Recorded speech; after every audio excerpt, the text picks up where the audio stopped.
ಒಬ್ಬ ಸಾಮಾನ್ಯ ಕಾರ್ಯಕರ್ತ, ಸಾಮಾನ್ಯ ಮನೆತನದ ಯುವಕನ್ನ ಕರ್ದಿ ಅವನ್ನ ಲೀಡರ್ ಆಗಿ ಕ್ರಿಯೇಟ್ ಮಾಡಿ ನೆಕ್ಸ್ಟ್ ನೀನು ಈ ಭಾಗಕ್ಕೆ ಎಲೆಕ್ಷನ್ ನಿಲ್ಬೇಕು, ಈ ನಿಮ್ದೆಲ್ಲರದು ಜನಸೇವೆ ಮಾಡ್ಬೇಕು, ಅವ್ನ್ ಕಾರ್ಪೊರೇಷನ್ ಅಲ್ಲಿ ಗೆದ್ದಿ ಬರ್ಬೇಕು ಅಂತ ಹೇಳಿ ಮಾರುತಿಗೆ ಒಂದು ಆಶೀರ್ವಾದವನ್ನ ಆಲ್ರೆಡಿ ಕೊಟ್ಟಿದ್ದಾರೆ. ಈ ತರ ಸಿಗೋದು ಕಡಿಮೆ.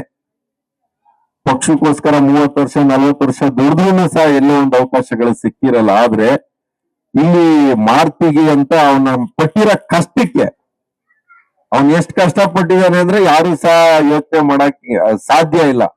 ಆಗ್ಲೂ ರಾತ್ರಿ ಪಕ್ಷಕ್ಕೋಸ್ಕರ ಒಂದು ನಿಷ್ಠೆಯಿಂದ ಯಾರ ದುಡಿದ್ರೆ ಅವ್ರಿಗೆ ಏನಾರ ಆಗ್ತದೆ ಅಂದ್ರೆ ಅದಕ್ಕೆ ಉದಾಹರಣೆ ನಮ್ ಮಾರುತಿನೇ. ಅವ್ರ ಹೆಂಡತಿನೂ ಡಾಕ್ಟ್ರು. ಎಲ್ಲ ನೆಕ್ಸ್ಟ್ ನಿಮ್ಗೆಲ್ಲರಿಗೂ ನಿಜವಾಗ್ಲೂ ಕರೆಕ್ಟ್ ಆಗಿ ನೋಡ್ಕೊಳ್ಳಿ. ಮಾರುತಿ ಇನ್ನೊಂದ್ಸರಿ ಯಾರ್ಯಾರು ಯಾರ ಹೆಸರು ಹೇಳಿ ನೋಡ, ಅಲ್ಲಿ ಯಾಕ ಹಿಂದೆ ಹೆಸರು ಹೇಳ್ತಲ್ಲ, ಯಾರು ಮಾರುತಿನಾ? ಇವತ್ತೇನ್ ಸೀರಿಯಲ್ ಇಲ್ವಲ್ಲ, ವಾಯ್ಸ್ ಬರ್ತಾ ಇಲ್ಲ ಯಾಕೋ?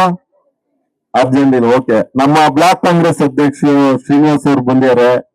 ನಮ್ಮ ಶಶಿಕಾಂತ್ ಶಶಿಕಲಾ ಅವರು